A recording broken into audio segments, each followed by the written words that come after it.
Well, we've been waiting. We've been waiting for months.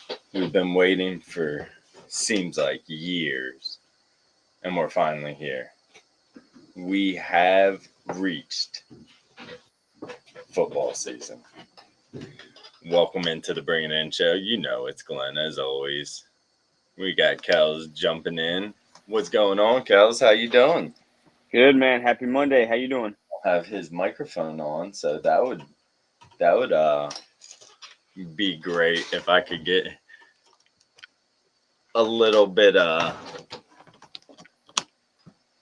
get some things working over here. Get the buzz out of his microphone real quick. Let me see if I can do that. As always, you're joined here on the Bring It In show, where we're always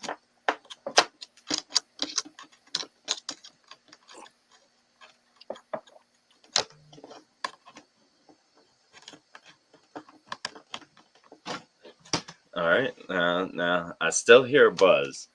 I've started to wiggle some wires around. Sorry if I left you guys for a second. No, I had to try to get some things done. And we're here. Are we How you doing? are we back? We are back. We're here now. We are back and better than ever. It's football season and it's going. I mean, it's depending on, well, I don't even want to say depending on what game you're watching, game you started your football season, your first Sunday with. But man, all the real football fans out there, I feel like you guys definitely can tell that we've lost a week of preseason.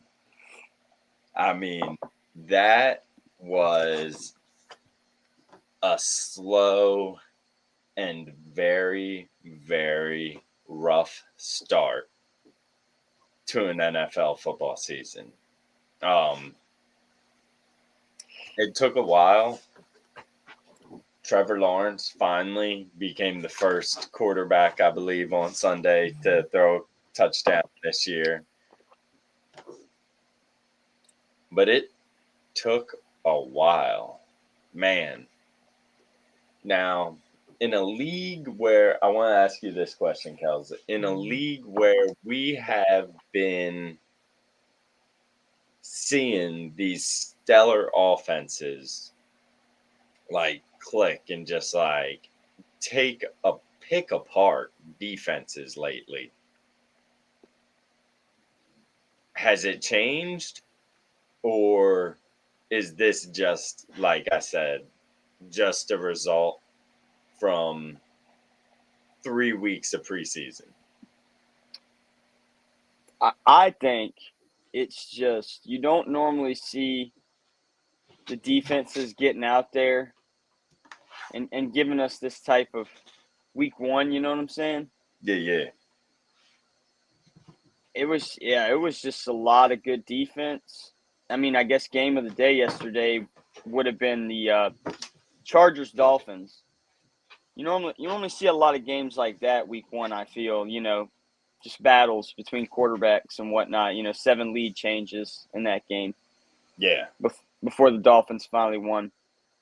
But man, it was a lot of good defensive play yesterday, and I think it should be like that because, like you said, it looked like a lot of people were rusty to me. A lot of quarterbacks were a little rusty, or the defenses are just that good. I don't know. I need a couple more weeks, but I'm Yeah. with you. I couldn't believe it. I had to do a lot of yard work in errands yesterday, so the only game I saw was the night game. So Okay. you could imagine how I was feeling watching that. Okay. And I watched football constantly all day until the night game. I tuned into the night game.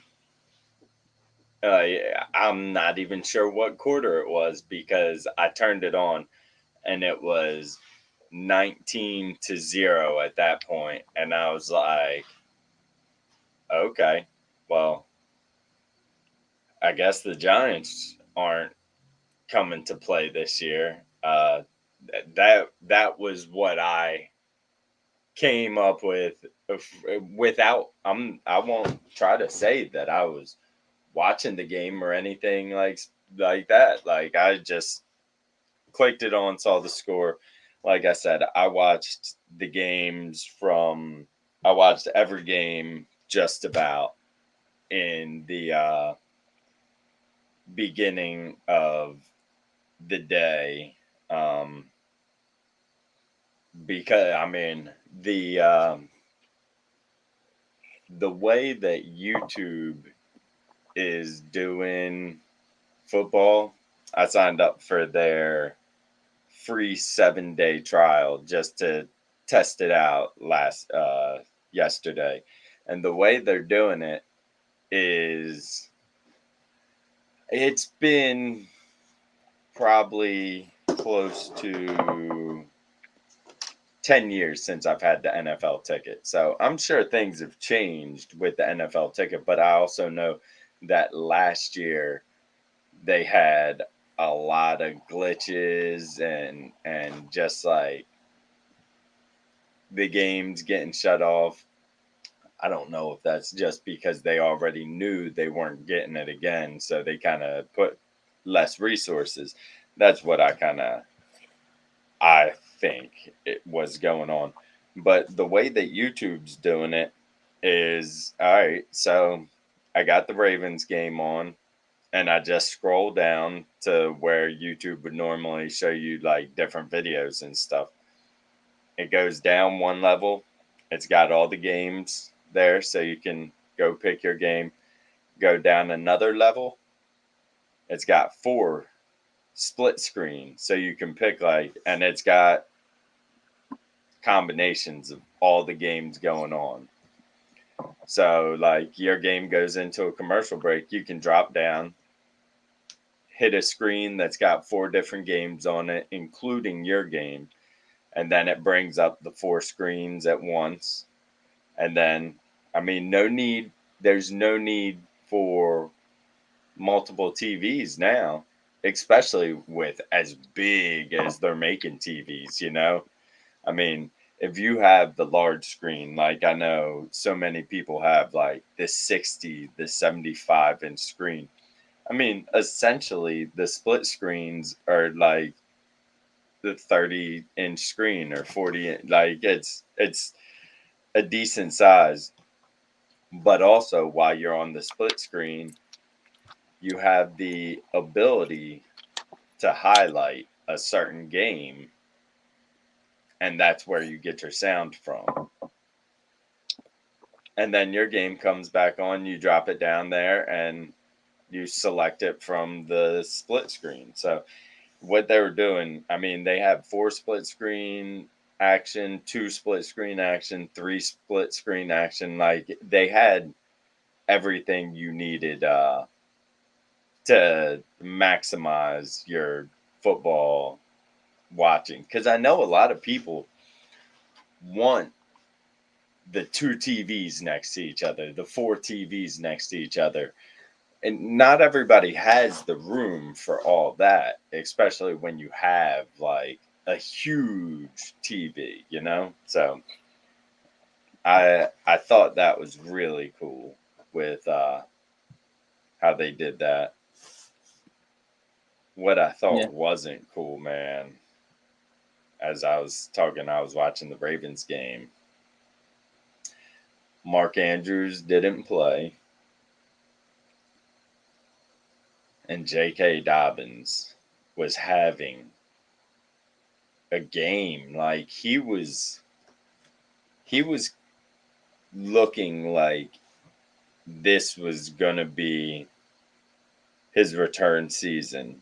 He had only had 22 yards on 8 carries and 15 yards on 2 passes, but the moves he was making, everything looked good. He helped extend. He got a first down and went down and tore his Achilles tendon. Now this is third season in a row. It's tough. Kels, do you think J.K. Dobbins is done? I don't know, man. That's a lot of mental stress. Yeah, I was watching and just thinking about, yeah, you've made money playing football, but at the same time,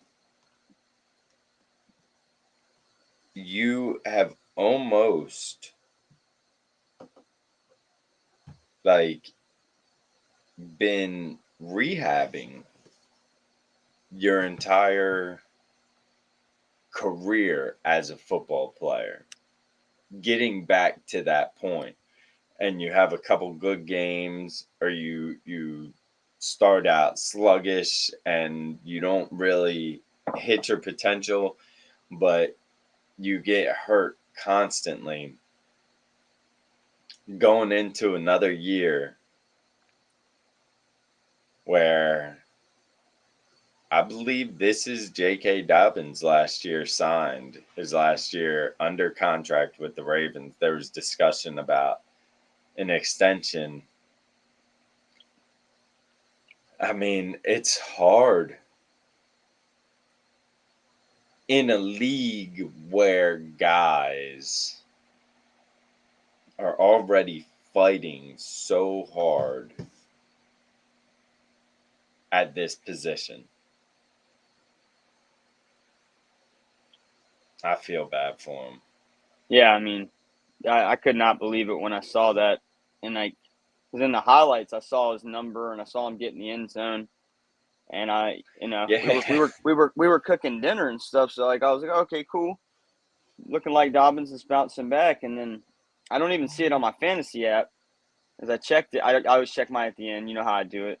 Yeah, yeah, yeah. I'm weird like that, but then it hits me as it scrolls down on the bottom of the screen on the lead on ESPN, and it says Dobbins loses another season, and I go, I didn't even care about the fact that like I drafted him in fantasy. Like I felt so bad for him as a person that I was just like, man, I'm so sorry that happened to you. Yeah. That was when I saw him getting up hobbled. I was like, just don't. I tried not to think about anything. I tried not to think about him coming up limping a little bit, and then they showed him with two trainers being helped down the steps into the locker room, into the tunnel. And it's like, it's one thing when they take you down the tunnel, but when they take you down the steps behind the locker, behind the benches, like that's like you're not going to the locker room. You're going No. to the emergency medical area. Yep. Like they're about to run big tests on you because they're worried. And they knew before the game was over. And like he got into the end zone early on in that game, and the way that he was showing it, the way he was playing, it looked like he was about to absolutely be the Ravens goal line guy. Um, and you got to think that because then the next two times the Ravens get down to the goal line and they use a running back, it's Justice Hill both times. Yep. Like, not a crazy amount of yards. The Ravens, they spread it out, but man, it looked good seeing OBJ finally out on the field, seeing him finally catch some passes from Lamar. Yeah. Um, and not just big passes caught. Like I mean, he drew two big pass interference calls because he knows how to charge after the ball, even when it's not thrown perfectly to him. He knows how to adjust. And I mean, if you don't let the receiver get to the ball in certain ways, you're passing, you're interfering on the passing. But man, I was surprised, but I wasn't surprised. Zay Flowers is everything that he's expected to be. And with once Mark Andrews gets out on that field, it's gonna be tough. Um,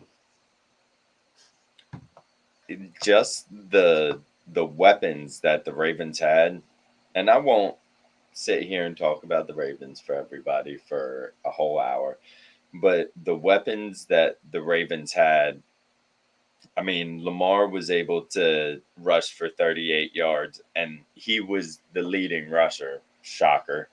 But, I mean, everybody else, I mean, had 32 yards. But when you're talking about the Ravens and you're like, they only got 110 yards total. I mean, that's nice. Zay Flowers, 78 yards, but they got Beckham and Bateman in the passing game too. Those are two guys that, well, I mean, we all know Beckham, but Bateman, he was supposed to take over last year.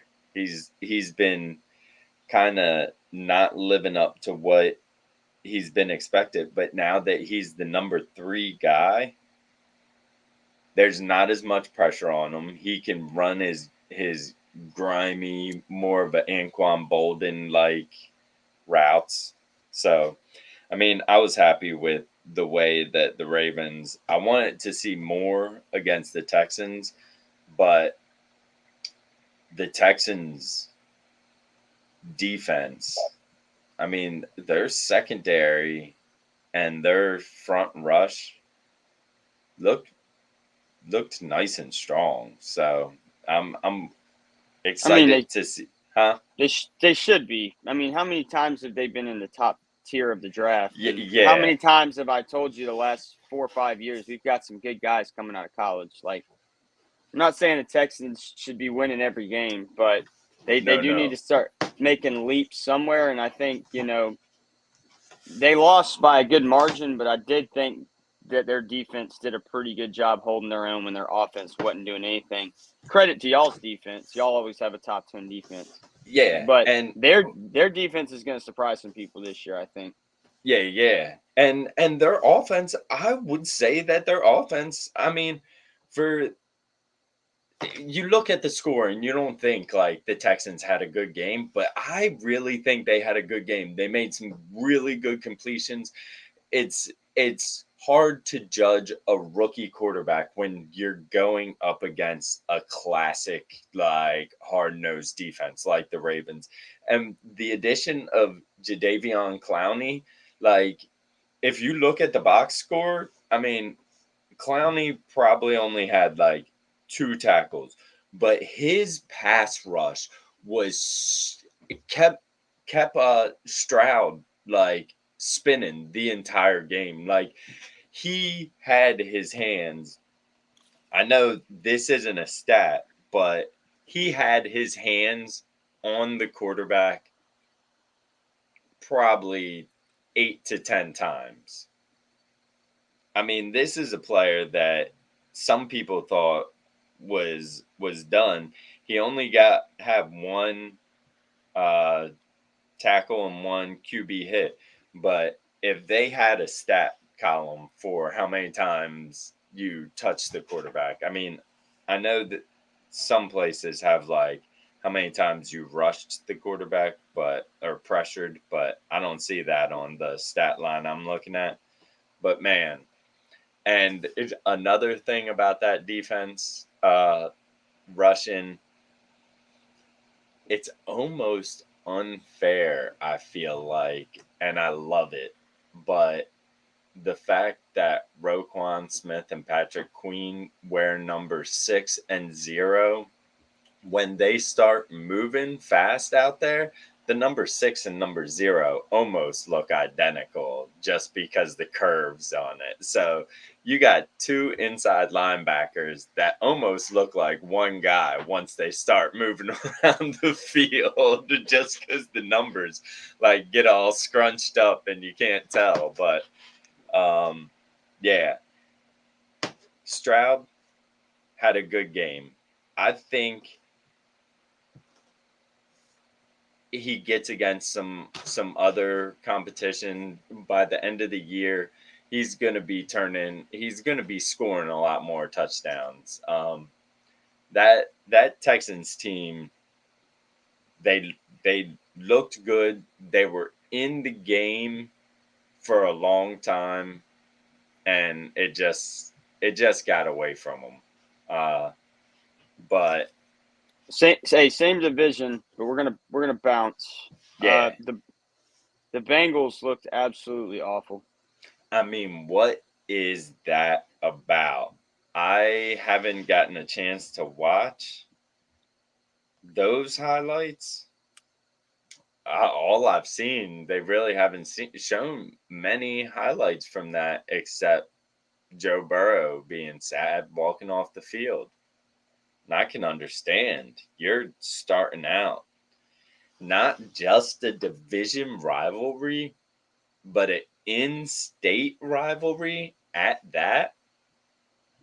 And after the big contract too. After the big contract that's supposed to be. Now, I know when we talk about these quarterback contracts, let's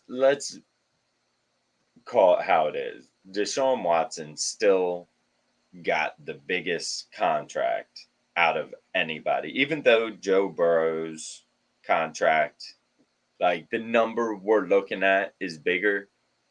Like, no matter what happens, Deshaun Watson gets every single dollar on that contract. Joe Burrow has a bunch of games like this.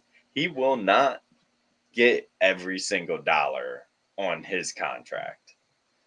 By the time it goes down, Aaron Rodgers once signed the largest contract in NFL history. And this year, he just, for the second time, I believe, restructured that same deal, which takes money off of it, which in the long haul, he didn't get every single dollar that they're saying he signed. So Joe Burrow, until he plays all those contract days and he plays that contract out, he's not the highest paid quarterback ever. But he has the potential to. He does have the potential to. But man, I do going think Cincinnati would say you're absolutely right, but man, couldn't he have at least got us one touchdown? couldn't he have gotten us one touchdown against? And this is the other thing. When I'm talking all about that, now Cleveland is saying that's why we paid him that guaranteed money. Said all that money you guys just signed Joe Burrow for, and you guys scored 3 points. Now Burrow's been banged up. He hasn't played much during the, like, he hasn't even practiced much during the preseason. So it's tough to fully understand if that's really what's going on. But you have two of the highest paid quarterbacks in the NFL playing each other week one right here.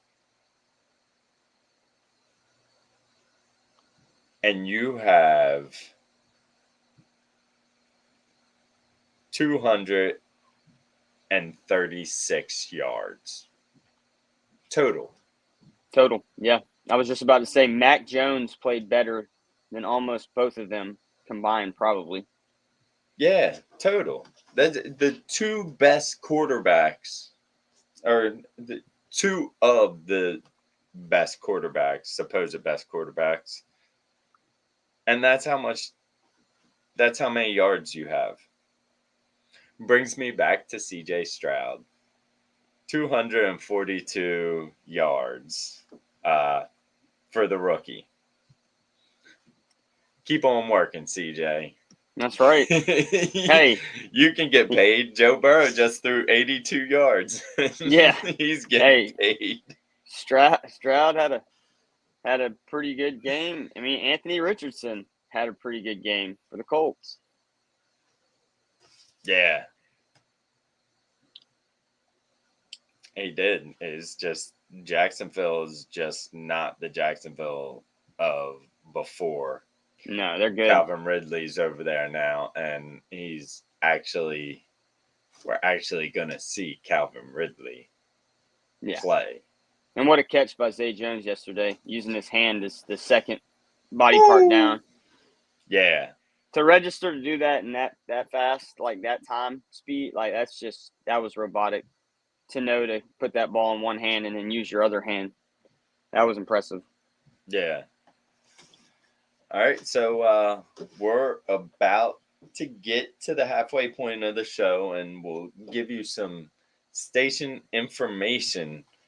And Kels, while we do that, I'll give you a little second, and I'm going to as well. Will you come up with your top 5 top and your top 5 bottom NFL teams over the break? Sure will.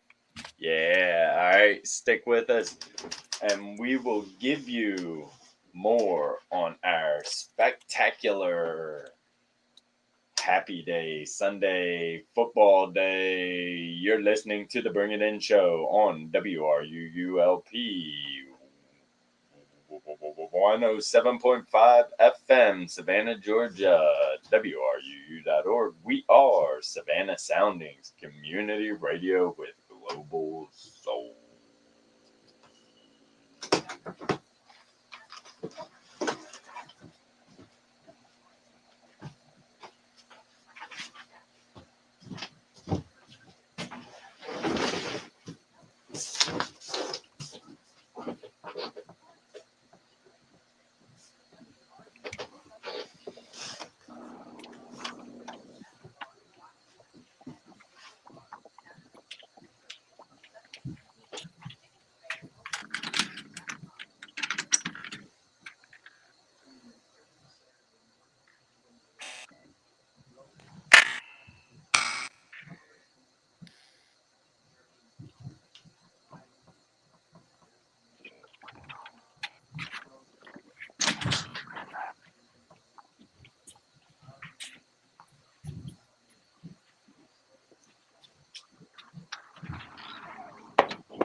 And welcome back.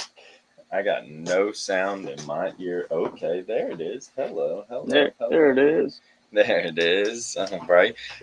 Oh, sorry. Didn't mean to cough into the microphone. Um, so as we are scrolling through and making our top 5 NFL lists, I'm almost done. I'm just talking and stalling for a second just to get maybe one or two. I need one more here, and I'm moving so fast that I don't know where I'm going with this one. Yeah, I got them down there. I'll do mine together. All right, I got mine now. So let's see. You want to start off with your top 5 bottom teams? All right, so my top 5 bottom teams, and these can change because we still haven't had the Monday night game and whatnot. But this is Still just haven't. week 1. Yeah. And I think you're going to agree with most of these. Top 5 bottom: Broncos, Panthers, Steelers, Giants, Cardinals. Yeah. I mean, 3 of those teams are in my top 5. Um, I went, huh? I was going to say, who'd you go bottom? Top 5. My number 5, the Bengals. And I picked them. I know, like, let's not overreact, but for that team to put that in front of me, I'm overreacting already. Then I go to 4, the Panthers. They lost to the Falcons. Shouldn't be a good look, but I feel like I believe in the Falcons a little more this year. So then I go number 3, the Texans. Um, their record is not gonna. Like I said, I said I felt like they played good, but I felt like they played good for an extremely young team. This is not going to be the year that they rattle off wins. They're going to stay down at the bottom throughout the season, I think. But it's going to be like the Lions last year. A lot of close games, I think, towards the end of the season. Beginning of the season, they're going to be losing like they did this week. Towards the end, they'll get those games closer. Number 2, the Cardinals. I mean, they just who are they? Who are they? And They're then all awful. yeah. And then my number 1, the team that I think is the worst right now. And like you said, these are going to change and we'll see what happens. But the Giants.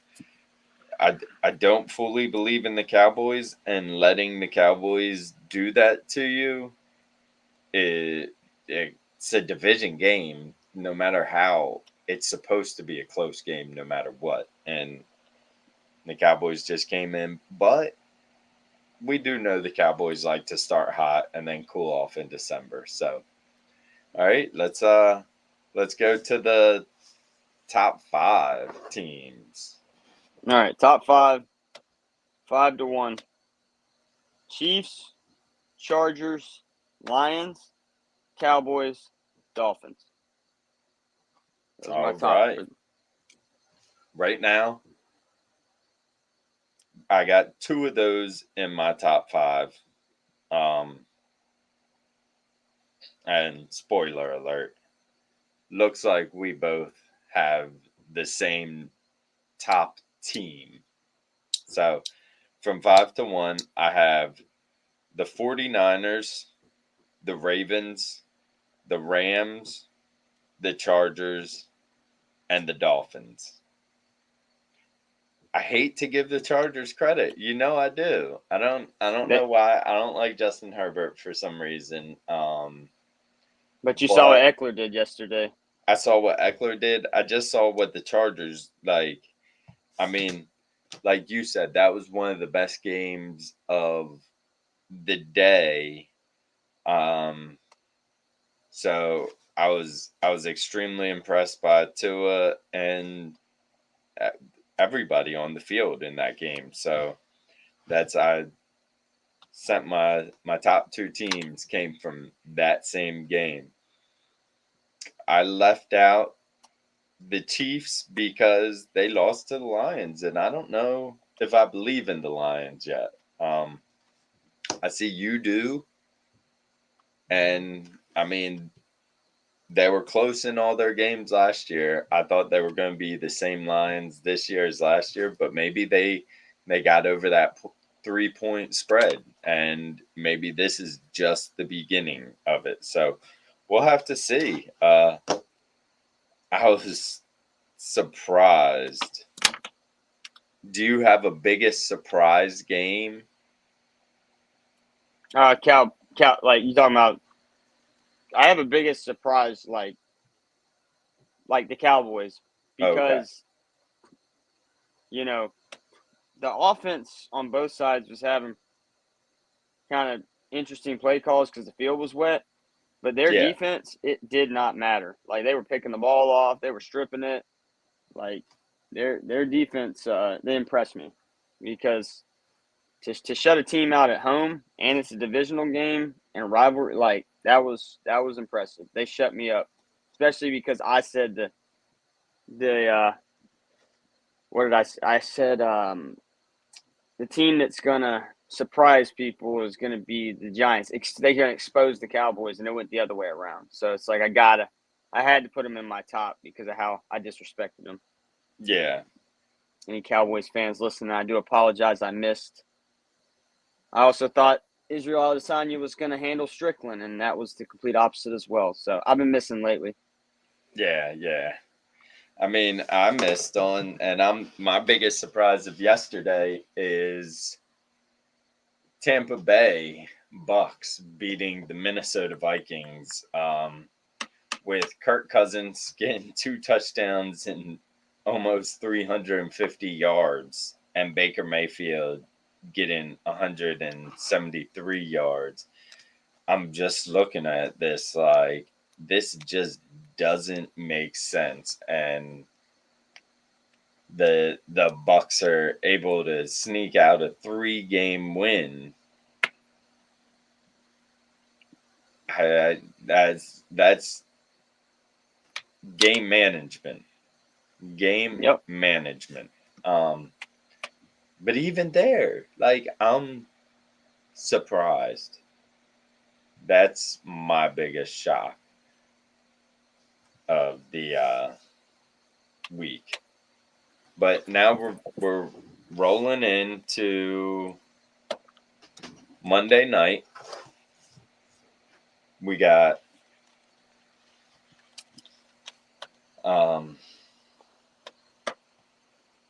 Jets Bills. yeah, we got Jets Bills. It's like the anniversary of 9/11. Um, they're doing a New York versus New York this Monday. Jets Bills is Aaron Rodgers' first game with the Jets. You guys know how I'm a big Jets fan now. That we got Hard Knocks. It's man, 9/11. That's one of those days you'll never forget where you were when it happened. Last night I watched 60 Minutes. That's why I was late to the Monday or Sunday night football game because I was watching 60 Minutes. They were doing a special on the fire department. And thank you for your service, man. This gets Absolutely. goosebumps. Just watching it, it was sad, bringing tears to making you cry and stuff like that. And I've selfishly almost ignored all coverage on 9/11 because I was close in media PA the day that it was happening with everything happening around the Northeast and stuff that day.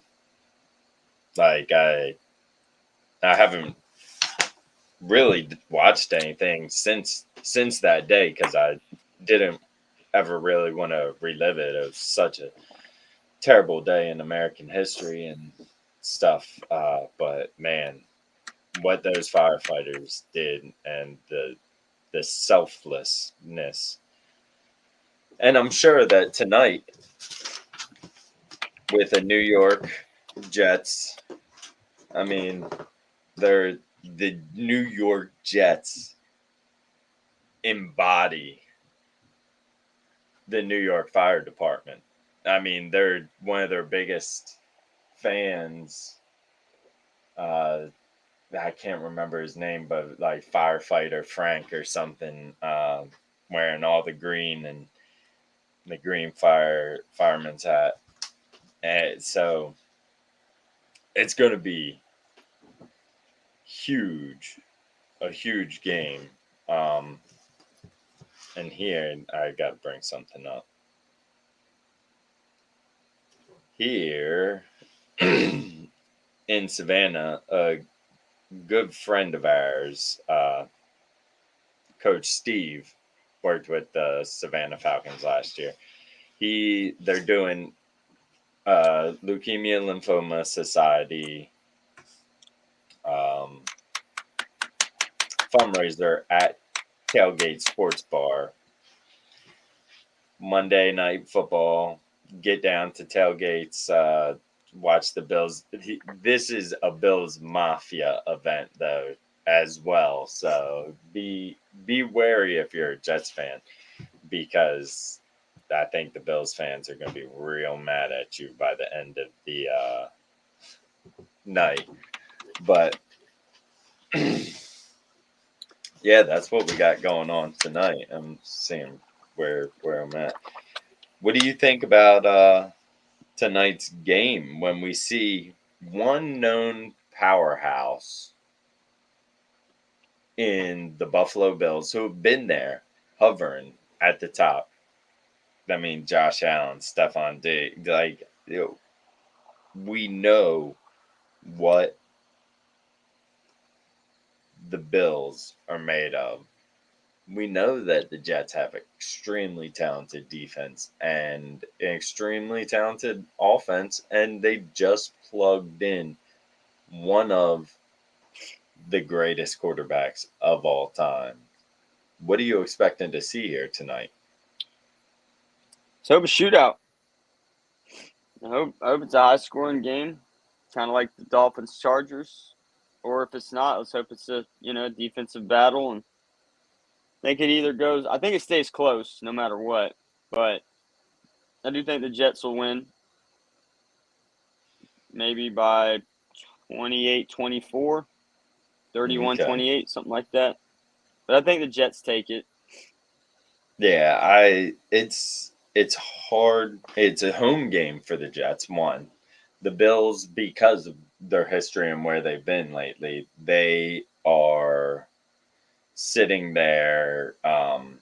They're a 2 point favorite, but that stadium there in East Rutherford, New Jersey, is going to be absolutely electric. So that'll be that'll be pretty that'll be pretty awesome to check out. So yeah, super excited about that. Um, in other competition news, Kels, have you heard of a little movie called Top Gun? Oh yeah, I've heard of it. I mean, I've heard of it, you've seen it. I mean, everybody has seen it. Now, Top Gun, the movie, is actually based off of a real military competition, the William Tell weapons competition. Happens, well, it hasn't happened in over 20 years because of the war on terror. But it's back. They're doing it this year and they're doing it around in the oceans around our area. So this week, keep your ear out, because there's going to be, we live by a military base, so we're used to hearing jets constantly. We're going to hear a lot more this week, because the best fighters, the best pilots, the best flight teams are in our area for an amazing competition that's inspired so much video games. I mean, movies. So be on the lookout. It's obviously we can't go sit down and watch the Jets playing in these competitions. They have to have these competitions out over the water, miles out over the water, I believe. So we can't see it on their Facebook page, on the Air Dominance Facebook page. They will keep scores updated, and they will put out the little bit of videos and things that we can see. But there are going to be some awesome fighter jets in our area this week. So keep your eye out for that for sure. How about college football, man? Oh, how about it? How about it? I mean, I know I'm not the only one. We have, and some people are going to get mad because of this, but we got week 3 coming up, and third week in a row, Colorado gets a TV game. Not surprising. Deion Sanders. I'm sure they would shuffle things up if Colorado wasn't winning. This game shouldn't be as difficult as the last game, going up against Colorado State. But I mean, last game they still had a good game against Nebraska, but Nebraska definitely showed them, hey, you guys gotta watch out. There are some defenses out here that are a little tougher than what TCU put out there for you last week. But their defense also capitalized on every mistake that Nebraska made in front of them. Georgia goes down and they take care of Ball State just like we thought. I mean, most of the week went how we thought. Until yeah, I was gonna say, except Texas. Yeah, and Texas, number 11, Texas. They don't even have Arch Manning out on the field yet. He's third on their depth chart still. Yep. Quentin Ewers. They go in and they beat Alabama by 10 points. Huge upset. Huge upset, especially when it happens to Alabama. Do you find this upset bigger than last week's upset? Because I do. Oh, absolutely. What was it? Florida State beating LSU. Yeah. Yeah, I mean, I think Florida State just clearly has a little more talent and is a little more ready to play, is what it looked like. Alabama had, chances to swing the tide, you might say, in this game, but Texas enforced their will and said, we remember last year how close that game was, and when Ewers went out, Ewers didn't go out this time. And all of us last year literally said, like, if Ewers stays in that game last year, they lose 2 years in a row, in my opinion. Yeah. And, Texas, I feel like was just, more ready to play. Alabama's kind of like Georgia right now. Got a lot of question marks. So Yeah. good thing is can't- it wasn't SEC, so it's like Alabama can, run their schedule and go undefeated in SEC play and still have a chance at the end. It's only week 2.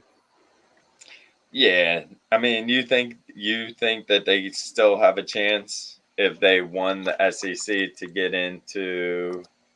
Oh, absolutely. Alabama's got a tough schedule this year, and when your schedule's a little bit tougher, if they somehow get in the SEC championship and then win that, it just depends on where everybody else falls. But Yeah. it's just week 2. Season's not over. A lot of games to play. Yeah. But like you And say, they have a tough schedule. They have to I mean, in 2 weeks they see Ole Miss. Then later on in the season, they still have to go up against Tennessee, LSU. yep. I mean, and then last game of the season, yeah, they're not ranked, but it's Auburn. And if anybody's going to turn the tide from a weird season, I would think it would be Auburn. Like Oh, yeah. to give that last spoilage. But yeah, I mean, so essentially they would have to. Are they in the same side of the SEC as Tennessee?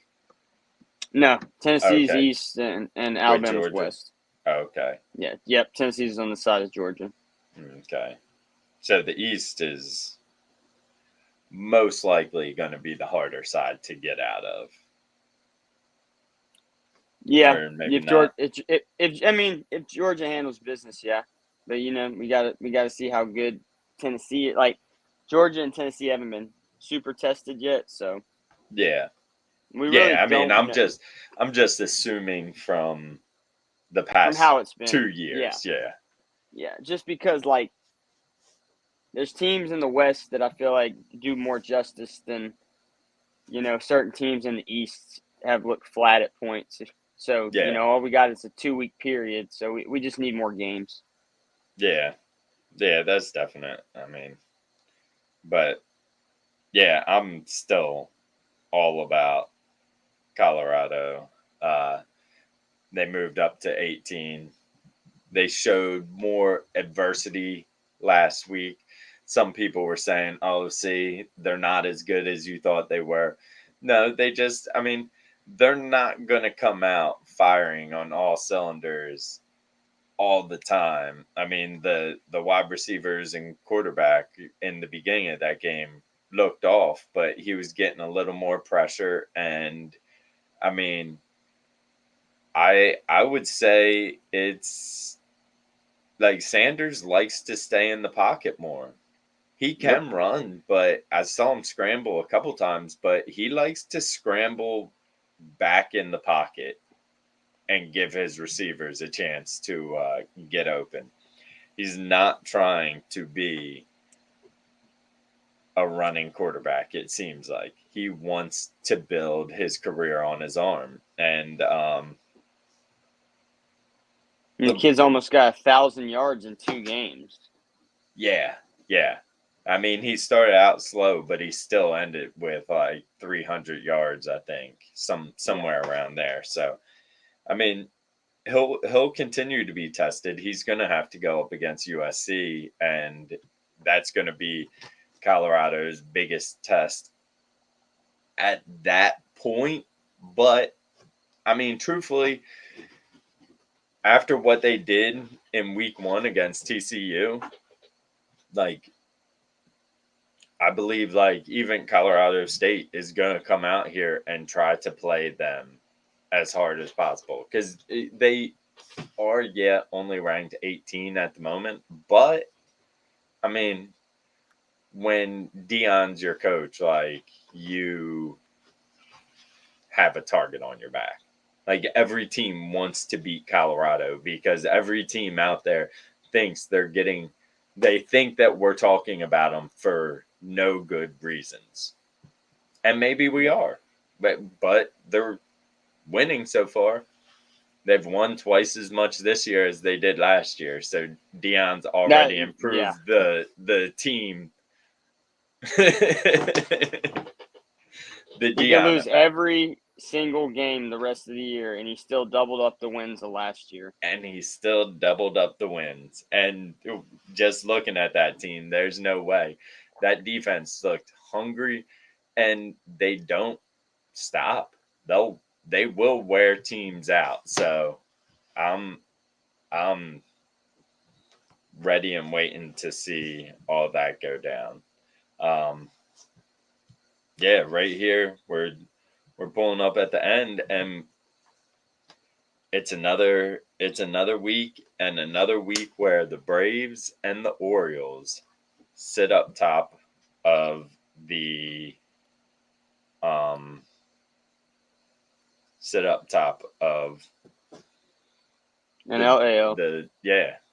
Of the conferences. So we're checking it all out now.